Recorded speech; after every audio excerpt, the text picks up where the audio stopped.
Pemirsa, hampir sepekan permukiman warga di kawasan Muara Angke, Penjaringan, Jakarta Utara terendam banjir pasang laut dengan ketinggian hingga 1 meter. Akibatnya warga dipaksa beraktivitas di tengah banjir.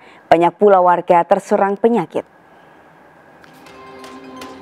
Hingga Sabtu sore, permukiman warga di kawasan Muara Angke, Penjaringan, Jakarta Utara masih terendam air dengan ketinggian mencapai 50 hingga 70 cm. Hampir 1 minggu warga terpaksa beraktivitas di tengah banjir pasang laut.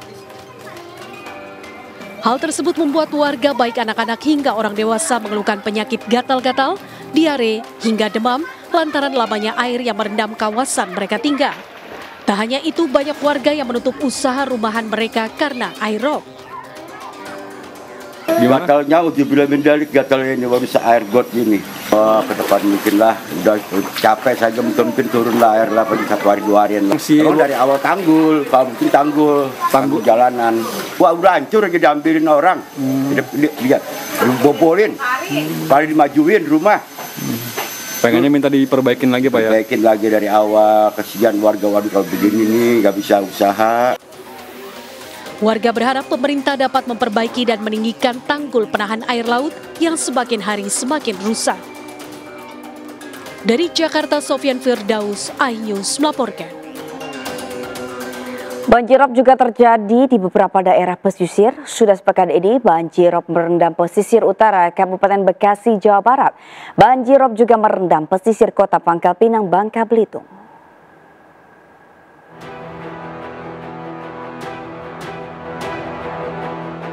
Sudah sepekan, banjirop merendam pesisir utara Kabupaten Bekasi, Jawa Barat, melumpuhkan aktivitas warga. 163 kepala keluarga di kampung Tanah Baru Babelan terdampak banjir namun enggan mengungsi. Ketinggian banjirop hingga 1 meter membuat warga tidak berani melaut dan merusak tambak udang warga. Warga terdampak ini membutuhkan makanan dan obat-obatan. Terlebih sebagian warga terserang gatal-gatal. Yang tambak kami sudah hancur. Artinya sudah tidak kelihatan lagi tambak. Ya lepasan ikan, lepasan udang habis di bawah anyut.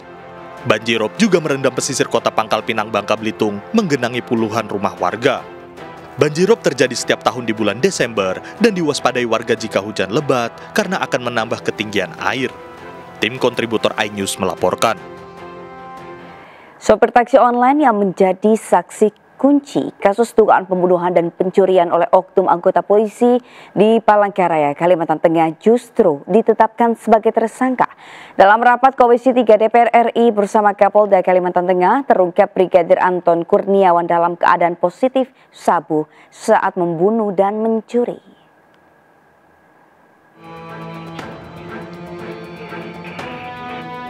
Kasus dugaan pembunuhan dan pencurian oleh oknum anggota polisi di Palangkaraya, Kalimantan Tengah masih bergulir. Nasib pahit dialami Muhammad Haryono yang merupakan sopir taksi online. Haryono, saksi kunci peristiwa, ditetapkan sebagai tersangka. Istri Haryono, Yuliani, bersama kuasa hukum mendatangi rutan Polda Kalteng untuk menemui suaminya yang ditahan. Ia membantah suaminya terlibat dalam kasus tersebut dan meminta keadilan kepada penyidik. Menurut Yuliani, suaminya hanya sopir taksi online yang dipesan oleh Brigadir Anton dan terpaksa menyaksikan aksi sadis tersebut. Haryono yang berniat mengungkapkan kebenaran dengan melaporkan kejadian tersebut justru jadi tersangka. Suamiku cuma jasa, suamiku cuma seorang supir. Suamiku diminta tolong untuk mengantarkan, karena memang itu kerjaannya.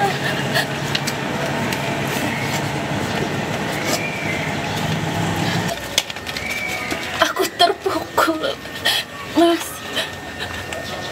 Niat kita melapor, kita ingin membuka kebenaran.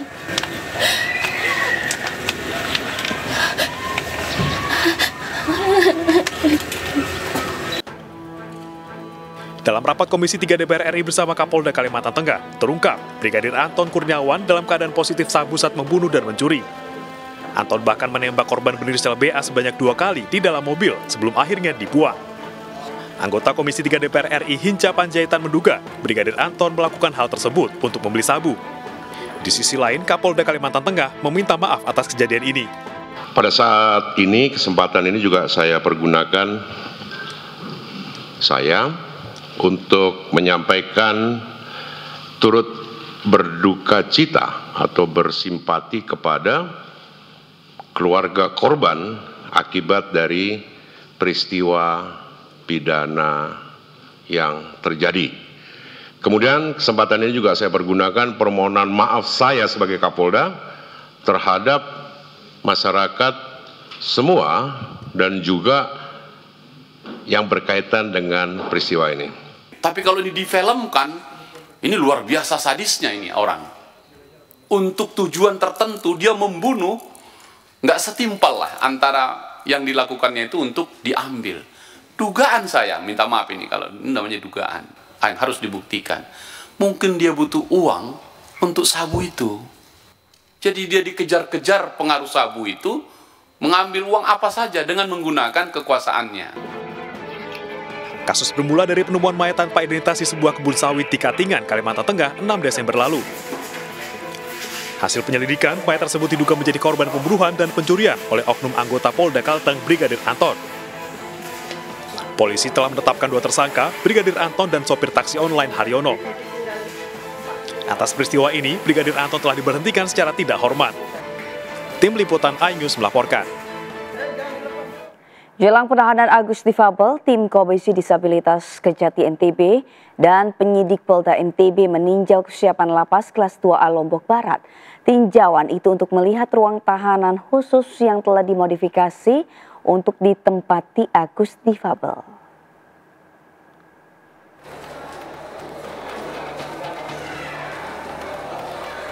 Komisi Disabilitas Daerah Provinsi NTB, Kejaksaan Tinggi dan Polda NTB berkunjung ke lapas kelas 2A Lombok Barat.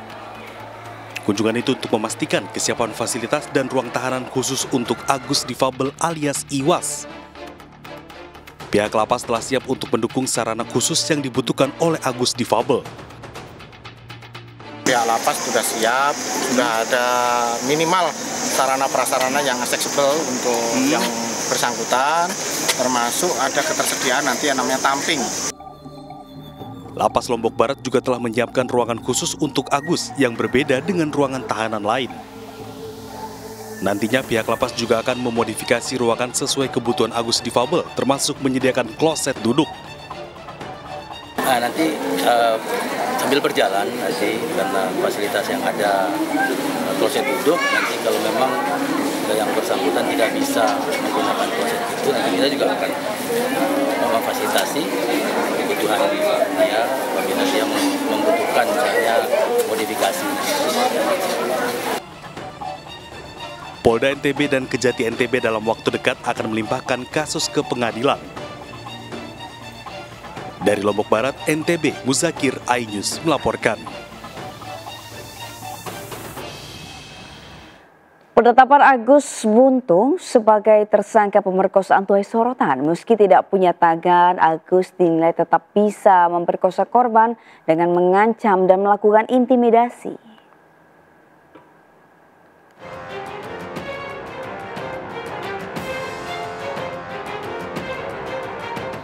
Kasus Agus difabel yang jadi tersangka dalam kasus pemerkosaan mahasiswi menimbulkan pro kontra di masyarakat terkait penetapan Agus sebagai tersangka yang dinilai tidak memiliki kedua tangan namun bisa jadi tersangka pemerkosaan.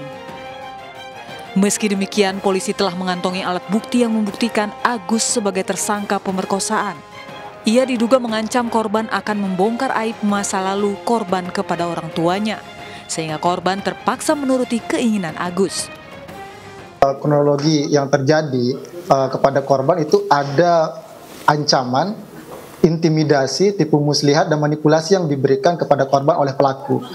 Meskipun tidak memiliki kedua tangan, namun saat menjalankan aksinya ia menggunakan bagian tubuh lain. Dan hal ini juga dibenarkan oleh psikolog forensik Reza Indragiri.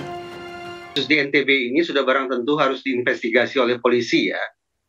Tapi kalau kita bicara secara umum dengan pertanyaan apakah memungkinkan penyandang disabilitas melakukan ruda paksa, jawaban saya adalah mungkin. Kenapa?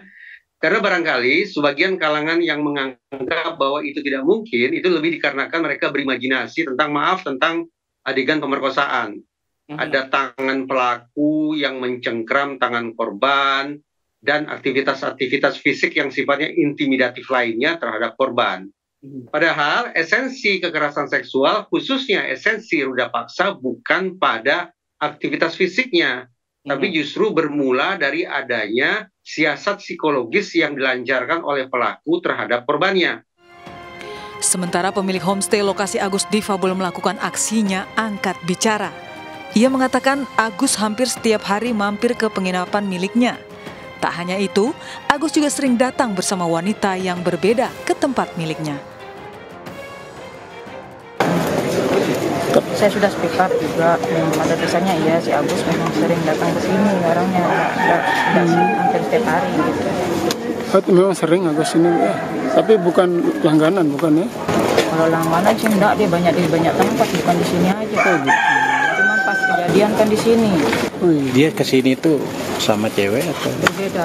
Cewek yang berbeda-beda. Setelah ditetapkan sebagai tersangka, Agus difabel menjalani olah tempat kejadian perkara.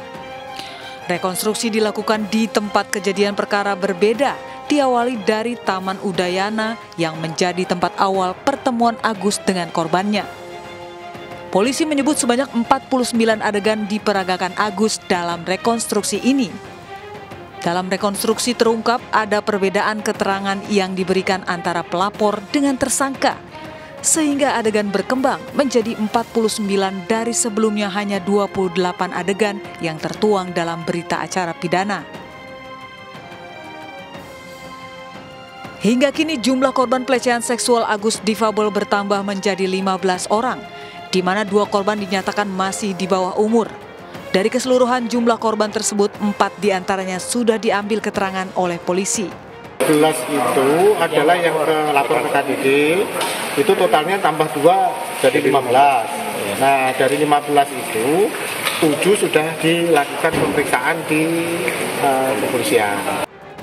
Dari kasus yang viral ini, polisi juga membuka pengaduan masyarakat karena diduga kemungkinan masih ada korban lain. Tim Liputan iNews melaporkan. Mahkamah Agung memutuskan menolak permohonan peninjauan kembali yang diajukan oleh 7 terpidana kasus pembunuhan Vina. Putusan tersebut disambut isak tangis dan kekecewaan keluarga terpidana. Kuasa hukum keluarga akan mengajukan upaya lanjutan peninjauan kembali kedua. Kami tetap masih semangat kok untuk berjuang bagi mereka.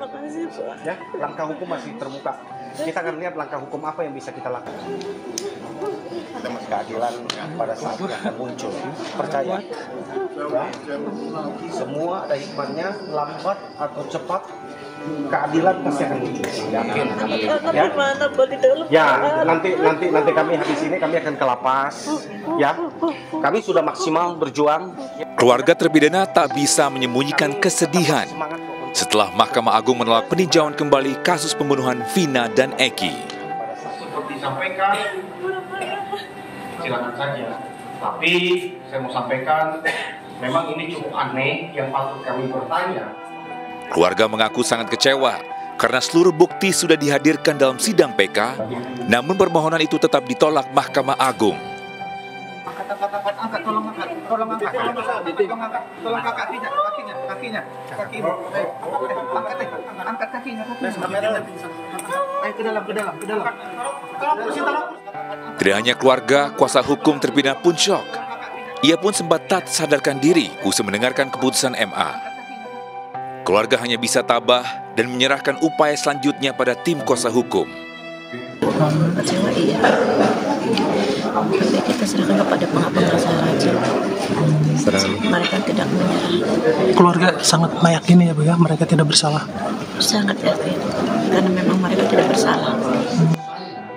Pihak keluarga dan tim kuasa hukum berharap masih ada harapan untuk membebaskan para terpidana dari vonis penjara seumur hidup yang tengah dijalani. Dari Cirebon, Jawa Barat, Toy Skandar, iNews melaporkan.